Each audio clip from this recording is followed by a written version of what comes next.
ایک نہایت شاطر اور ماہر چور نے چوری کی خاطر مہنگا لباس زیب تن کر کے معزز اور محترم دکھائی دینے والے شیخ جیسا حلیہ بنایا اور صرافہ بازار میں سنار کی ایک دکان کے اندر چلا گیا۔ سنار نے جب اپنی دکان میں وضع قطع سے نہایت ہی رئیس اور محترم دکھائی دینے والے شیخ کو دیکھا جس کا نورانی چہرہ چمک رہا تھا، تو سنار کو ایسا لگا جیسے اس کی دکان کے بھاگ جاگ اٹھے ہوں۔ اسے پہلی بار اپنی چھوٹی سی دکان کی عزت و وقار میں اضافے کا احساس ہوا۔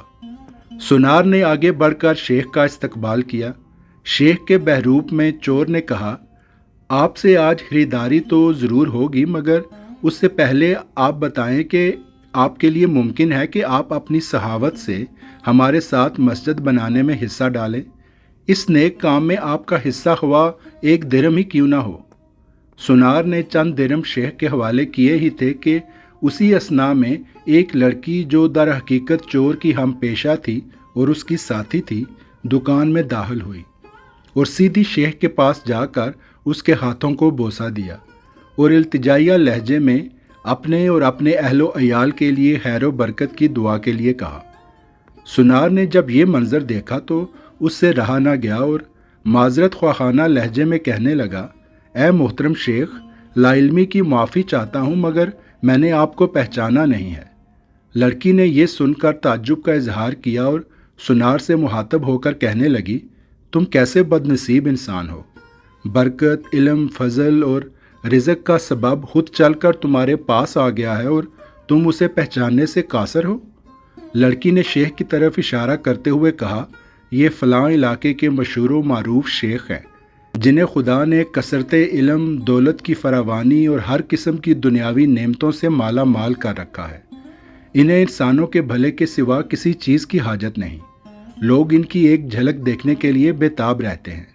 سنار نے شیخ سے معافی مانگتے ہوئے کہا، شیخ صاحب، میں معافی کا طلبگار ہوں۔ میں سارا وقت اس دکان میں ہی گزار دیتا ہوں اور باہر کی دنیا سے بے خبر رہتا ہوں، اس لیے اپنی جہالت کی وجہ سے آپ جیسی برگزیدہ ہستی کو پہچان نہ سکا۔ شیخ نے سنار سے کہا، کوئی بات نہیں، انسان خطا کا پتلا ہے، غلطی پر نادم ہونے والے شخص کو خدا بہت پسند کرتا ہے۔ تم ایسا کرو، ابھی میرا یہ رومال لے لو اور 7 دن اس سے اپنا چہرہ پونچھتے رہو۔ 7 دنوں کے بعد یہ رومال تمہارے لیے ایسی برکت اور ایسا رزق لے کر آئے گا جہاں سے تمہیں توقع بھی نہ ہوگی۔ جوہری نے ادب و احترام کے ساتھ رومال لیا، اسے بوسہ دیا، آنکھوں کو لگایا اور اپنا چہرہ پونچھا، تو ایسا کرتے ہی وہ بے ہوش ہو کر گر گیا۔ اس کے گرتے ہی شیخ اور اس کی دوست لڑکی نے سنار کی دکان کو لوٹا اور وہاں سے فوراً رفو چکر ہو گئے۔ اس واقعے کو جب 4 سال گزر گئے اور سنار رو دھو کر اپنا نقصان بھول چکا تھا، تو 4 سال کے بعد پولیس کی وردی میں ملبوس 2 اہلکار سنار کی دکان پر آئے۔ ان کے ساتھ وہی چور شیخ تھا جس کو ہتکڑیاں لگی ہوئی تھی۔ سنار اسے دیکھتے ہی پہچان گیا۔ ایک پولیس والا سنار کے پاس آ کر پوچھنے لگا، کیا آپ اس چور کو جانتے ہیں؟ کیونکہ آپ کی گواہی سے ہی قاضی اسے سزا سنا سکتا ہے۔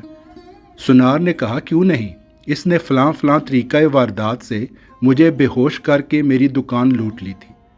پولیس والا شیخ کے پاس گیا اور اس کی ہتھکڑی کو کھولتے ہوئے کہنے لگا، تم نے جس طرح دکان لوٹنے کا جرم کیا تھا، ٹھیک اسی طرح وہ ساری کارروائی دہراؤ تاکہ ہم طریقۂ واردات کو لکھ کر گواہ سمیت قاضی کے سامنے پیش کر کے تم پر فرد جرم عائد کروا سکیں۔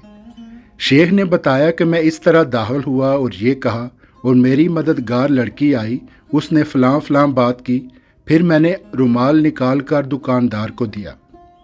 پولیس والے نے جیب سے ایک رومال نکال کر شیخ کو تھمایا۔ شیخ نے سنار کے پاس جا کر اسی طریقے سے اسے رومال پیش کیا تو پولیس والا سنار سے کہنے لگا، جناب، آپ بالکل ٹھیک اسی طریقے سے رومال کو اپنے چہرے پر پھیریں جیسے اس دن پھیرا تھا۔ سنار نے ایسا ہی کیا اور پھر سے بے ہوش ہو گیا۔ شیخ نے اپنے دوستوں کی مدد سے، جنہوں نے پولیس کا بھیس بدل رکھا تھا، دوبارہ دکان لوٹ لی۔